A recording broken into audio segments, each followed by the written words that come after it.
कहते किसे हैं, बताया है महाराज त्रिशंकु उन्हें कहते हैं। त्रा माने तीन, शंकु माने पाप। तीन पापों को करने वाले को महाराज त्रिशंकु कहा है। तीन पापों को करने वाले को महाराज वशिष्ठ ने, ऋषि वशिष्ठ ने त्रिशंकु कह दिया एक दिन। तब से इनका नाम त्रिशंकु पड़ गया। और त्रिशंकु सात शरीर महाराज जाना चाहते थे।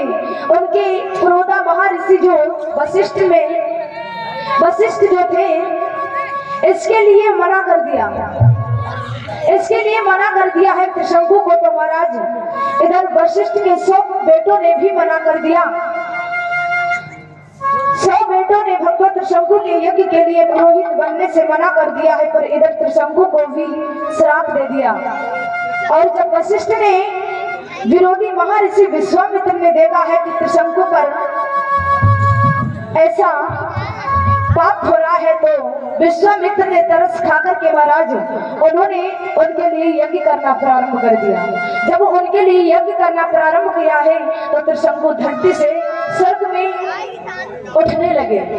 त्रिशंकु जब धरती से स्वर्ग की ओर जाने लगे हैं तो महाराज यहाँ देवताओं ने देखा। ये लीला जब देवताओं ने देखी है तो उनको चिंता हुई। तो भगवान इंद्र ने श्री त्रिशंकु को महाराज वापस धरती की ओर फिर से भेजा।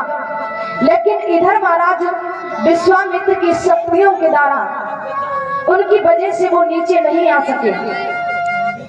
विश्वामित्र की शक्तियों द्वारा इतनी उनके अंदर शक्तियां थी भक्तों, उनकी शक्तियों के कारण, विश्वामित्र की शक्तियों के कारण त्रिशंकु नीचे नहीं आ सके।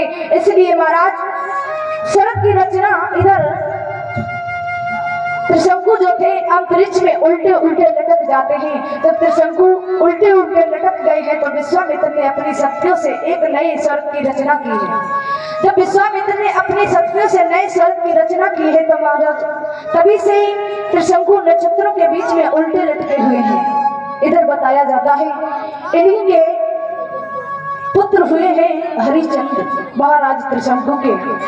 और बताया जाता है ये बहुत बड़े कंजूस थे। कह के बदल जाने वाले राजा बने थे हरिश्चंद्र। इससे पहले झूठा थे, लेकिन उसके बाद में दानवीर राजा हरिश्चंद्र बने हैं। इससे पहले बहुत बड़े झूठा थे। कैसे बताया, हरिश्चंद्र दानी थे, लेकिन हमको सभी को ये नहीं समझ में आ रहा होगा कि आखिर दाने थे फिर झूठा कैसे हो सकते हैं। अभी सुनेंगे। इधर हरिश्चंद्र जो थे बड़े कंजूस थे भक्तों, कहकर के बदल जाने वाले राजा थे। तो आइए शुरुआत करते हैं उन्हीं की कहानी लेकर के चल रही हूँ। हरिश्चंद्र जब शादी करने के बाद में अपने घर आई है, इधर महाराज जब घर में रहने लगे हैं तो इनके यहाँ पर बरसें बीत जाती है, लेकिन हरिश्चंद्र के घर में किसी संतान का जन्म नहीं हुआ है। जब महाराज हरिश्चंद्र के घर में किसी संतान का जन्म नहीं हुआ है और महाराज उनकी पत्नी जो थी उनका नाम था तारा। उनकी पत्नी रानी तारा जो थी वो एक दिन हरिश्चंद्र के सामने बैठ करके रोने लगी। और ये दान आ रहा है 21 मुद्रा अजयपाल चंद्रा होटल से भेंट हो रही है। इनकी तरफ से 21 मुद्रा नंदिनी जी की तरफ से आ रही है और 101 मुद्रा विनोद भैया जी की तरफ से आ रही है। कामना करूँ हमेशा ही बाकी बिहारी जी की कृपा दृष्टि बरसती रहे, मैया रानी की कृपा दृष्टि बरसती रहे। भाइयों पे बहनों पे यही इस व्यासपीठ से कामना करूंगी। और प्रसाद सभी भक्त ले लें। तो इधर महाराज हुआ ऐसा, जब राजा हरिश्चंद्र के यहाँ पर किसी संतान ने जन्म नहीं लिया, उनकी गर्भ से उनकी रानी के गर्भ से किसी पुत्र या पुत्री ने जन्म नहीं लिया, तो महाराज रानी तारा जो थी वो रुदन करने लगी है। बैठ करके पति के पास में बहुत रोती है महाराज, बहुत रोती है, बहुत रोई है महाराज। ऐसा ही नहीं तो भरी गोने नन में धीर और बंधे नहीं धीर रोई गई रानी। अरे बताए घर में कोई संतान सैया हुई रही है बदनाम।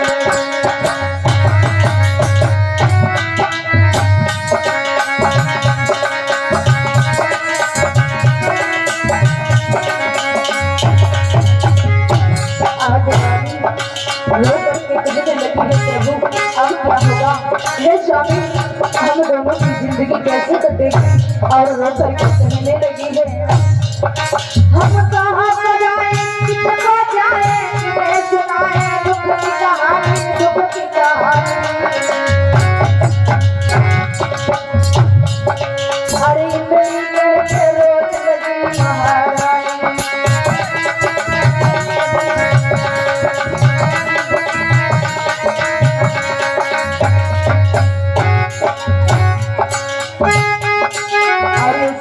परम सम्मानीय बड़े दादा श्री सर्वेश भैया जी की तरफ से 101 मुद्रा भेंट हो रही है शांत सर्विस इनकी तरफ से,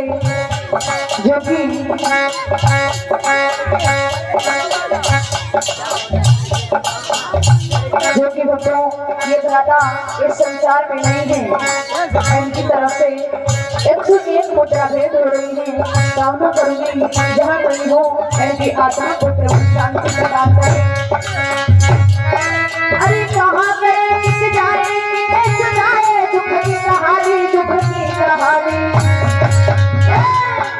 अरे कलीते के रोने लगी महारानी, अरे कलीते के रोने लगी महारानी।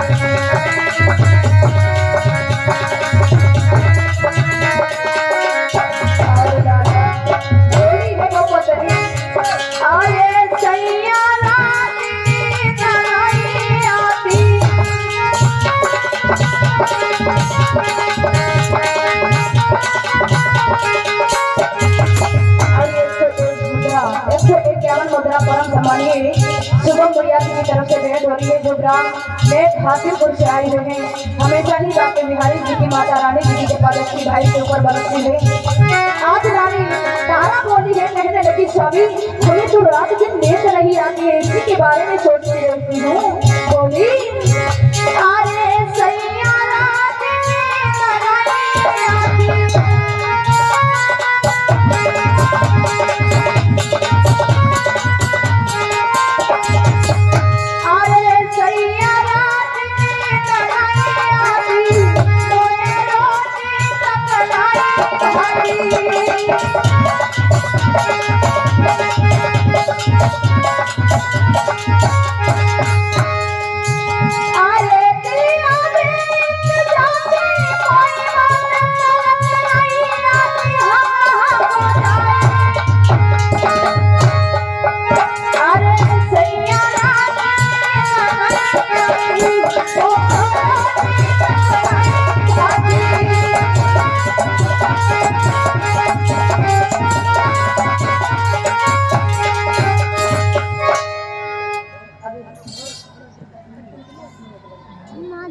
अभी हम आवाज लगा रहे हैं। आज इधर महाराज रानी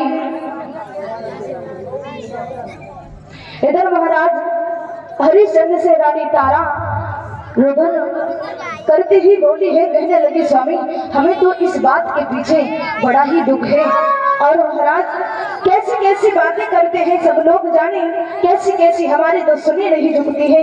इसलिए आज हमको रानी तारा जो थी कहने लगी है क्या करे प्रभु। तब राजा हरिश्चंद्र समझाते हैं, कहने लगे हैं प्यारी तुम रो नहीं, क्योंकि रोने से कुछ भी नहीं होगा। क्या है प्यारी, सुख देना या देकर के छीन लेना या नहीं देना, ये तो सब प्रभु की लीला है। जब वो चाहेगा ऊपर वाला तभी हमें कोई चीज जिसकी इच्छा करेंगे तभी मिलेगी, जब भगवान की इच्छा होगी। इसलिए प्यारी तुम रो नहीं, क्योंकि इसलिए तुम रोना धोना छोड़ो, क्योंकि प्यारी तुम्हें नहीं पता है जो ये चिंता है ना, ये चिंता सुनिए बताया कि ये चिंता बड़ी चिता से है, ये चिंता बड़ी चिता से है और तेरे को मेरी जीव बनाती है।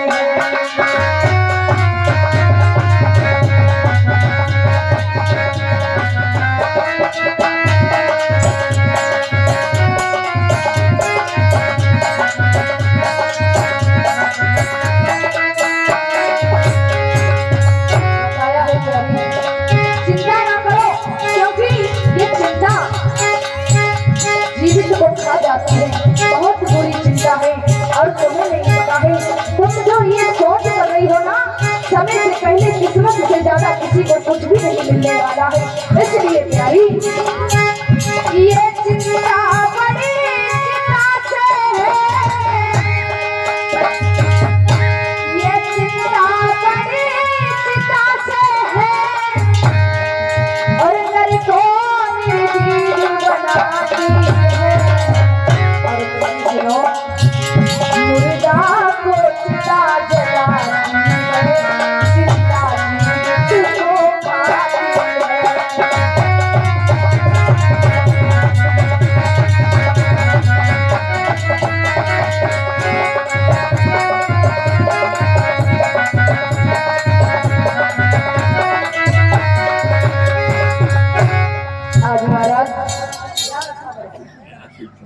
आज महाराज इधर राजा हरिश्चंद्र समझाते हैं, रानी तारा को कहने लगे हैं, प्यारी तुम चिंता ना करो। तो पत्नी बोली है, हमें इस बात की चिंता नहीं है।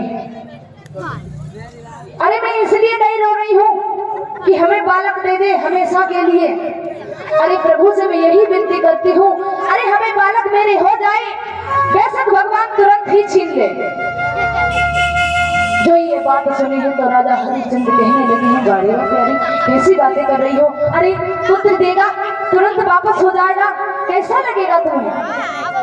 तो रानी तारा कहने लगी है, प्रभु हमारा जो मेरे ऊपर कलंक लगा है वो छूट जाएगा, इसलिए प्रभु से मैं कहती हूँ हमें दे दे, और दे करके छीन ले, उसका मुझे कोई दुख नहीं है।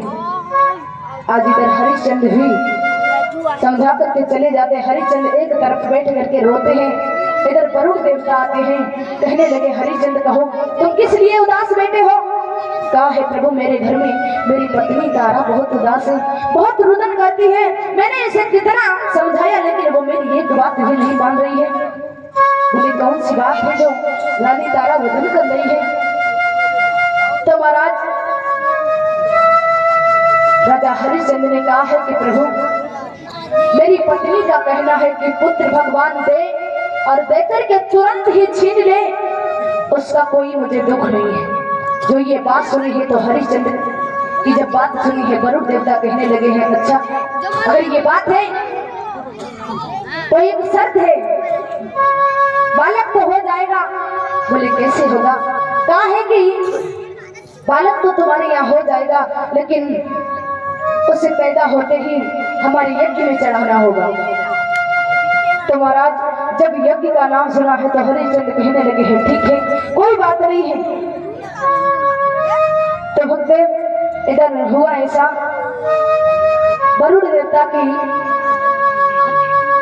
माया से जब यज्ञ हुई है तो रानी तारा के गर्भ से एक बालक ने जन्म लिया। जब एक पुत्र ने जन्म लिया है और जब पुत्र का जन्म हो जाता है तो हमको आंगन में खुशियां होती हैं, बधाइयां बजती हैं। और इधर हुआ ऐसा, जब बधाइयां बजती हैं लेकिन तब तक कि इधर से वरुण देवता जी आ जाते हैं। वरुण देवता आ जाते हैं, हरिश्चंद्र को एक तरफ ले जाते हैं, कहने लगे, कहो हरिश्चंद्र तुमने तो वादा किया था कि बालक पैदा होते ही हम तुम्हारी यज्ञ में चढ़वा देंगे, लेकिन अब तुम्हारा पुत्र कहाँ गया?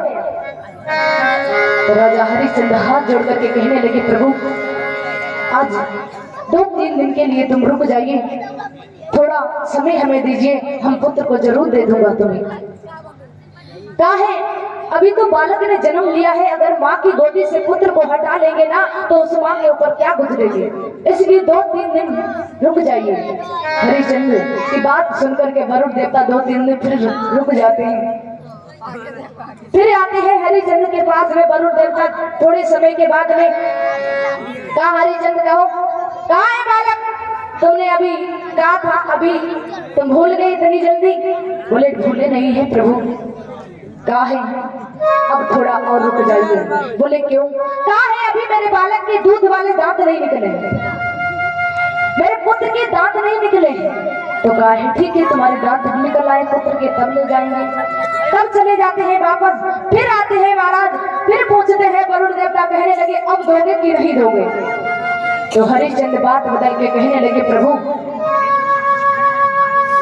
हमने इन वाले दांतों को नहीं, दूध वाले दांतों को नहीं, दूसरे दांतों को, इनको टूट जाने के बाद में दूसरे दांत आ जाए उनके लिए कहा था। तो महाराज इधर हरिश्चंद्र जो थे चले जाते हैं, वरुण देवता से बहुत लड़ाई होती है और इधर डर के मारे रोहिदास जो थे वो जंगल में चले जाते हैं। रोहिदास जंगल में उनका पुत्र चला जाता है, कहने लगे मेरे पिताजी हमें यज्ञ में चढ़वा देंगे, इसलिए उन्होंने सुन लिया था तो वो बाहर चले जाते हैं जंगल में। फिर से वरुण देवता आए हैं और हरिचंद से कहा है, ए हरिचंद तूने मुझे पागल बना रखा है, अरे तूने पहले ही कहा था कि मेरा पुत्र जन्म लेगा तुम्हें तुम्हारे यज्ञ में चढ़ाने के लिए दे दूंगा, लेकिन तुमने झूठ बोला